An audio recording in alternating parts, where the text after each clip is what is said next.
After 6 months on a mission trip, I was back in Lancaster County. But not for long. Tears blurred my vision. Both the White House and Red Barn seemed to have grown larger since I'd left. So had the green pastures. Even my beloved cows seemed bigger. "I can't come in."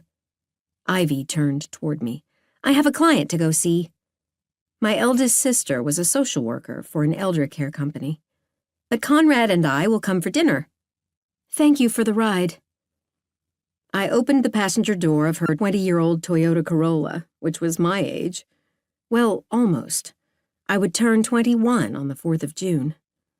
As I climbed out and pulled my bag from the back seat, Ivy turned and smiled. "Treva, I'm glad you're home. I really missed you." Home, I thought. Thanks. Perhaps she'd just been preoccupied on the drive from Philadelphia. She wasn't her usual chatty self. Then again, neither was I. But I'd need to update her about my life and plans sometime soon. Maybe I could set up a call with the two of us and our sister Brenna, who was living in Ukraine. "See you tonight," I said as I slammed the door. I inhaled the scent of our family farm, the dairy barn, the alfalfa, the plowed field. It was the smell of hope, even on a cold day. I slung my duffel bag over my shoulder and took another deep breath, and the smell of home. Exhausted, I trudged toward the back door of the house. A cold rain began to fall. I tried to quicken my step, but my bag weighed me down. 6 months on a mission trip in Haiti had aged me by 6 years. I needed a few nights of solid sleep, and then I'd break it to my family that I was going to take a job in Alaska.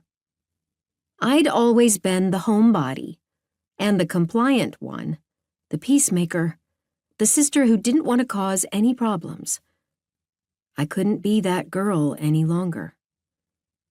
The Doughty house was to my left and the barn to my right. I kept my eyes on the farmhouse as I started up the steps. The kitchen was Rosene's domain. I hoped she was waiting for me. After kicking off my shoes on the porch and hanging up my jacket, I dragged my duffel bag into the kitchen. It was 11:30, almost time for lunch. A pot of soup simmered on the burner. 2 fresh loaves of bread cooled on the counter. Tears threatened again. "Treva, is that you?" Rosene came around the corner from the hallway. She smiled and opened her arms. "You're home!"